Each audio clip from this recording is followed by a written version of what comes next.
When it comes to buying a car, the age-old question is whether you should buy, finance or lease. Some people, like my husband, argue that buying a car outright is the best option because you gain full ownership. On the other hand, leasing fans like me claim that it's better to pay less each month and enjoy the luxury of a brand new car. As someone who loves crunching numbers, I decided to dive into the analysis and was surprised at what I discovered. So, buckle up as we take a fun ride through the 4 main ways to purchase a car, figure out which one is the cheapest, and discuss the psychological factors to consider.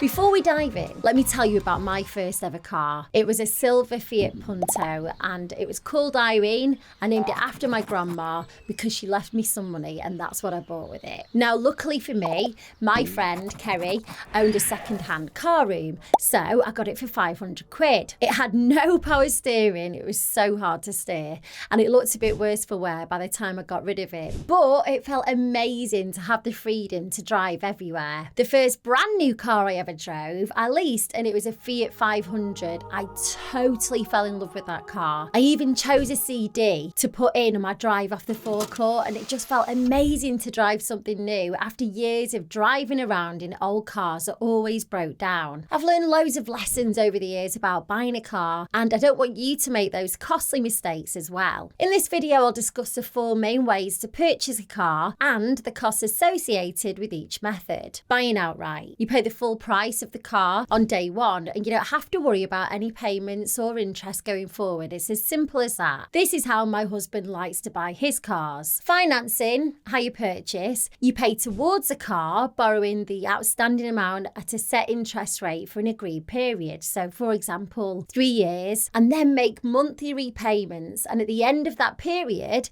you own the car. Leasing, which is what I did with my Fiat 500, is like renting a car and you make monthly payments to use the car, and then at the end of the contract you give it back. The monthly payments are calculated based on the car's depreciation during the lease, divided into monthly payments with fees added on top. And this is great if you love updating and changing your car frequently. You have to watch your mileage though. But sometimes, so for example with my Fiat, I didn't have to pay tax on that car. Personal contract purchase, PCP. You set a term for the agreement, pay a deposit, and the company provides a final value for the car at the end of the agreement. These values are subtracted from the cost of the car to determine the loan amount and your monthly payments. Now, at the end of the contract, you can choose to keep the car and pay the final value, return the car, or use a final value for a part exchange. Now that we've got the basics covered, let's talk about the financial implications and the cost to each option. To make a fair comparison,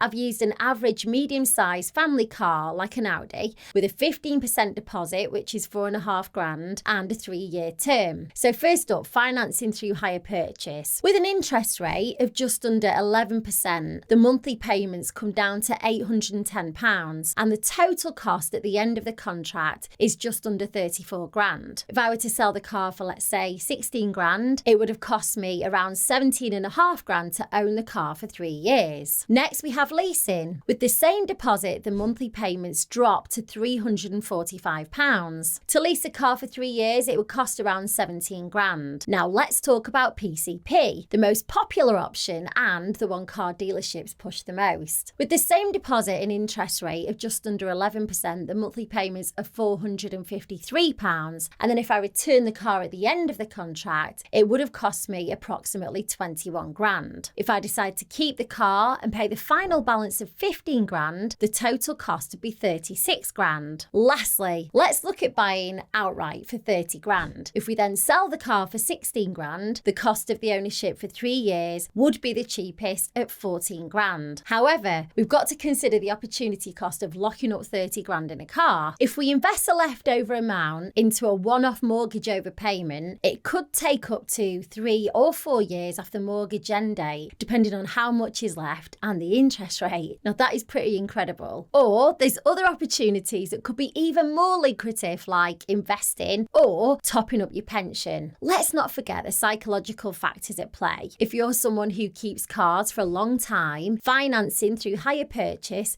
might be a good option, as you'll eventually own the car and won't have to worry about the monthly payments. However, you'll be responsible for maintenance costs. On the other hand, leasing or opting for PCP allows you to drive a newer car with lower monthly payments and change cars more frequently without worrying about selling it later. Maintenance is also less of a concern if you trade in your cars before the warranty expires, but you'll need to keep the car in excellent condition and adhere to the mileage restrictions to avoid additional costs. In my opinion, if you have the money to buy a car outright, it's a solid option that eliminates monthly payment stress. It pains me to admit that my husband is probably right. If you choose this route and you're not a car flipping expert, consider buying a 2 to 3 year old pre-owned car that's already depreciated substantially at somebody else's expense. I hope this video has provided you with some valuable insights